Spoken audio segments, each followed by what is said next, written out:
guys, good morning. So welcome back to my YouTube channel. This is Otoboy Son. So mayroon tayong gagawin dito nga transformer. So I think DE64W ito. So tingnan natin dito sa or DE17 ba to. So tingnan natin. So ang issue nito guys ay aircon. So humihina yung lamig pagka tanghali. So ito ano yung information. Tingnan natin. So RO6E pala to, DE17B. Ayan. So RO6E DE17B.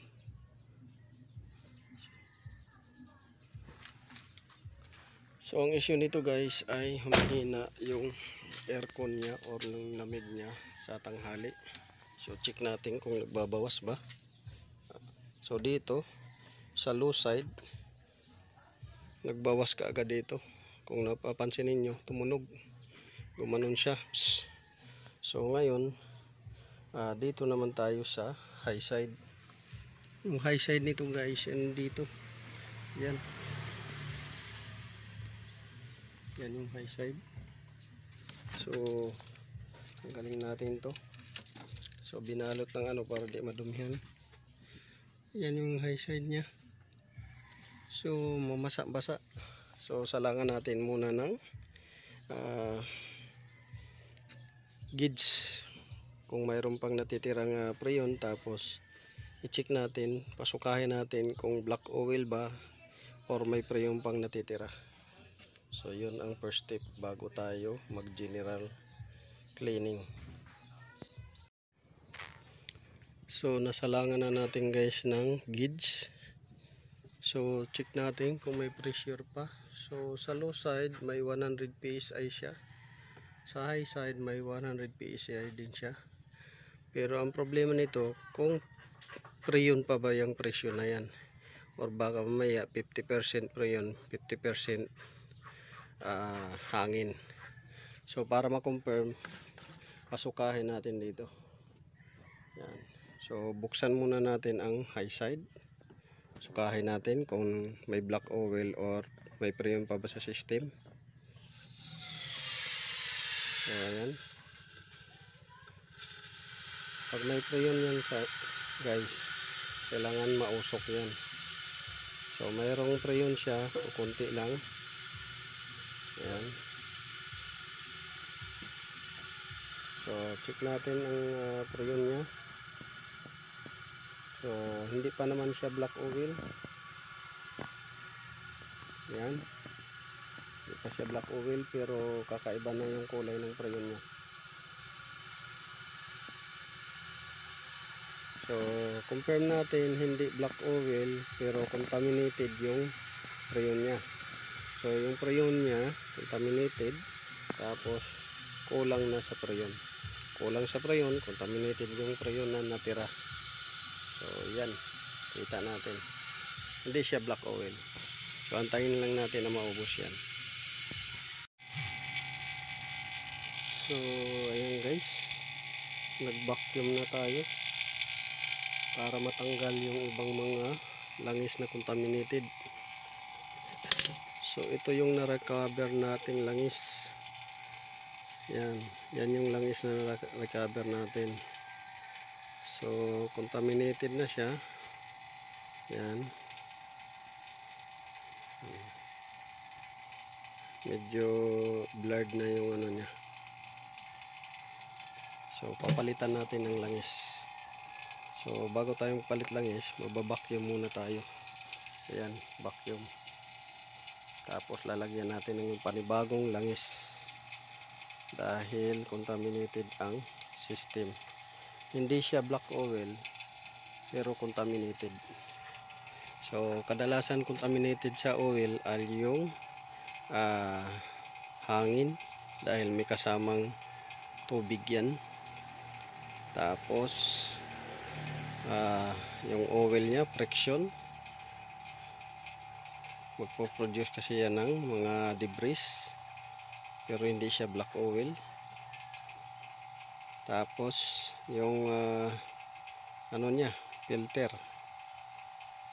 pagka yung filter niya ay expire na, yun magkukos ng contaminate. So dito kikita ninyo ang contamination nito ay tubig, hangin, tubig.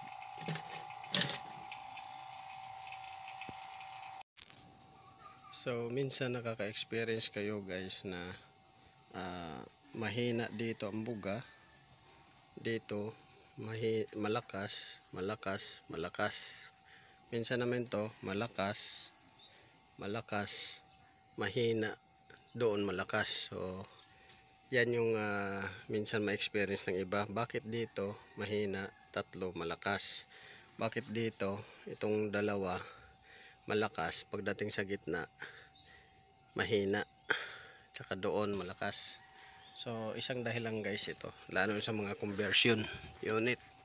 So kung nakikita ninyo, ayan, yan, yung tatlo na yan,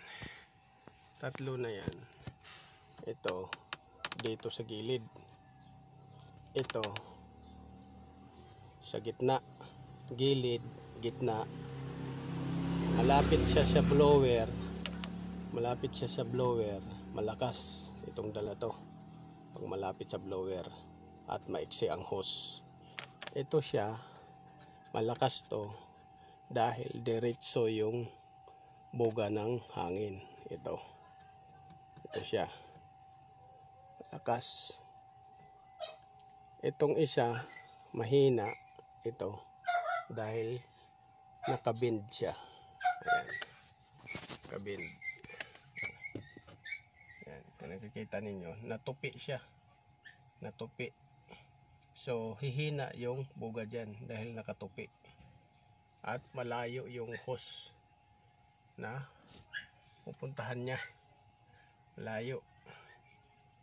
So yan yung isang dahilan kung bakit mahina sa gitna, dahil sa conversion hose. So, yun lang guys, may share ko.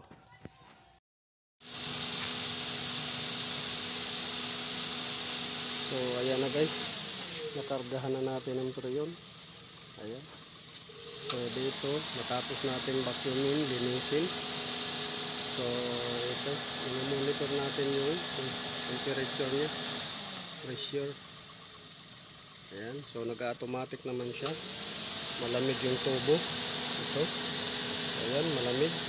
Dito kailangan mainit to. Ayan. So para ma-confirm natin na maganda yung lamig, gamitan natin to sa loob ng ito. So tara, salangan natin guys ng temperature gauge.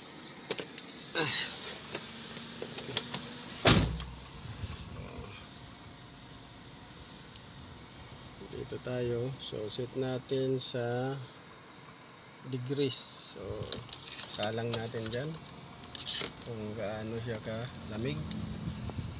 So ilawan natin. So naka number 1 yan guys ha, naka number 1 tayo.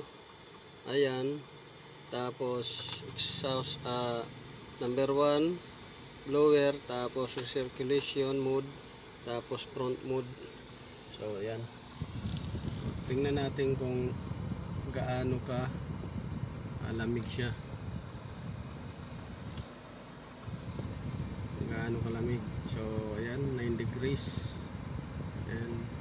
So dati to, kung maalala ko guys, ang dating ano niya ay nasa 9 lang yata degrees ang lamig niya.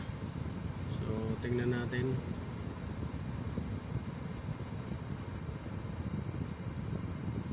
Kung bababa pa ba yan, kung ilan yung sagad niya na lamig. So, 9 degrees ang alam ko, pagkaalam ko nito nung dati, 9 degrees. Tapos magiging 13 pagkatanghali, hindi niya kinakaya. So dahil contaminated na ngayon freon, pinalitan natin pati yung compressor oil niya, pinalitan natin at nagpalit rin tayo ng nag-vacuum leak test. So 9 degrees yung last na ano to.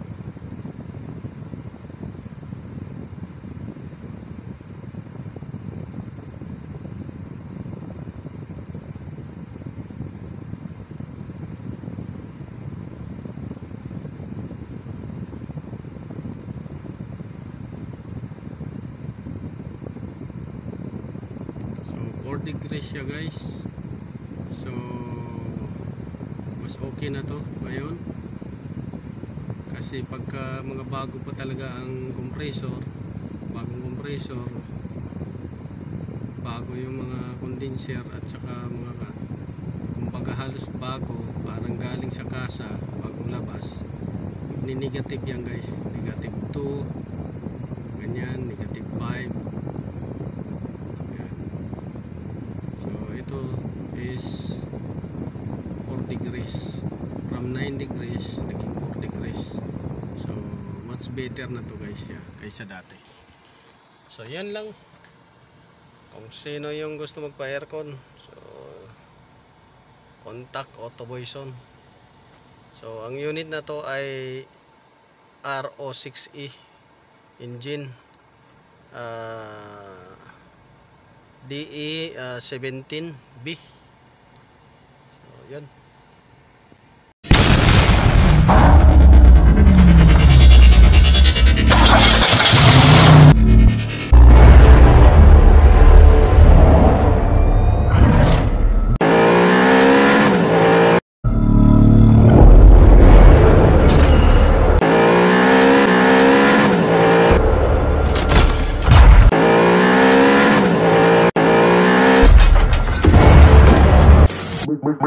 Make